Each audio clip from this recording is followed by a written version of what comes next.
So hello everyone, welcome back to my channel. If you're a returning subscriber, welcome and thank you for sticking with me. If you're a new subscriber, welcome, and do not forget to like, subscribe and turn on the notification bell down below so that you get notified when I post a new video. So as you can see, it's actually very cold today.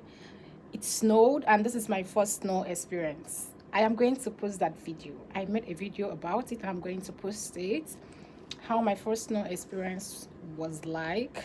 So today we'll be talking about recommendation letters. What to do, what not to do. How are you going to secure all of this recommendation letter? Because I think that recommendation letter is one of the hardest things to get in this whole admission phase. It is one thing that is not that you do not have control over. I mean, and then someone who have to do, the person who has to do this may or may not know the urgency of this recommendation letter. So how do you go about it? Before I start, I'm going to share a small story of my experience with recommendation letters. That was in 2020 when I first applied for admission here in the United States. I applied without any academic recommendation and I got admission without funding. There are also some people who applied and got funding. These are all dependents. But one thing I'm not going to tell you is to follow the same path. In fact, if you're going for a research-based course, do not submit your recommendation letters without an academic reference, at least one academic reference. Most of the time, people who do submit recommendation letters without an academic reference are going for a field-based course, career-based course. After this, they're just going into the field to like look for work, industry, you know. And people who fit into this very well are mostly business-related courses like MBAs. In fact, most schools actually, even for the MBAs, would want you to even submit academic references. And let me just issue this quick disclaimer. This admission process is not a one-size-fits-all process. So what works for me might not work for Mr. B or Mr. C. But the whole essence of this video is that you put your best foot forward. Just like I said earlier, I applied in 2020 and got admitted. But you have to also know that the pool of applicants in 2020 and 2022 are not the same. The nature of information, the size of information out there in 2020 and now are not the same. People are more privileged to get information now, to have access to all of this information. And then let's talk about the jackpot fever. People are more inclined to, you know, seek for advanced degrees abroad. It's on the rise.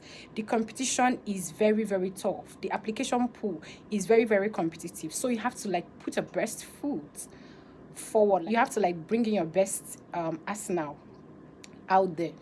So how did I go about my getting my recommendation letter? It was really difficult, given the fact that from when I graduated to when I was requesting for these recommendation letters, I had like a gap of 5 years.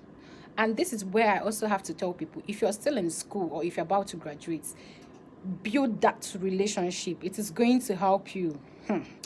Build that relationship. All of this unnecessary shalaye back and forth, that relationship will save you all the stress. Build it. If you're still in school, education no be scam. School no be scam. Better put your eyes inside your book and read. Actually, academia brought me to the United States. I did all of these things myself, and if I could do it, it's stressful, but if I did it, you too can. Because while I was doing all of this, I had like 2 jobs when I was processing mine, and I was able to pull that through. I mean, if I could do it, then you too can. So another thing I usually tell people is this: make sure that you provide these professors, these lecturers, with things, with materials about you that you want them to write about.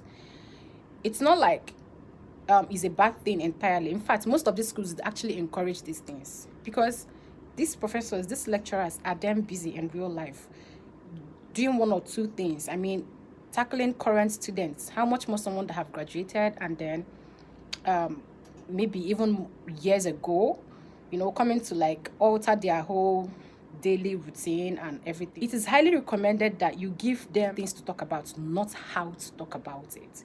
When you give them things to talk about, they know where to look in your profile. They know how to structure all of these recommendation letters. It makes it easy for them actually to recommend you for that admission. Another worry that I usually get is the issue of official emails. All of us know that it is not a news that most Nigerian professors and lecturers rarely use institutional emails, but that is not a death sentence. One thing I usually recommend is that when your professor or lecturer is recommending you from their personal email or generic email like Gmail, Yahoo Mail, Outlook, whatever, just make sure that your recommendation letter is on a letterheaded paper, signed and stamped. So that letterheaded paper is almost doing the same work as the official mail. So that way, even if it's coming from their personal generic email, that letterhead is giving authority to that recommendation letter that this is coming from my office. And sometimes I usually recommend that you send them reminders. They are really busy and then you do not feel entitled to their time, they are busy. Just send them periodic reminders. Let them know how urgent providing the recommendation letter is. And do not forget, give them tips on what to talk about. Some actually go as far as even drafting these recommendation letters themselves. It is not a crime. But one thing is that when you draft it, it's a draft. You give it to them, they review. And if it's the same thing that they could produce, given that same opportunity, they would consent on it, sign it, stamp it, and then send to the school. Why this is not the best method to go about this thing, it is actually an option that you could also take. It makes it easy for you and for them too. That is all from me for now. Remember to like, subscribe, and turn on the notification bell down below so that when I post a video, you would be notified about it. I'm going to be posting lifestyle video next on my living in the United States, ranging from my trip to Chicago, the Pumpkin Festival, which is mirroring that like the Halloween festival, my first snow experience in the United States. Trust me, all of these things are fun and you would love to watch it. So stay tuned and tap the subscribe button. Bye.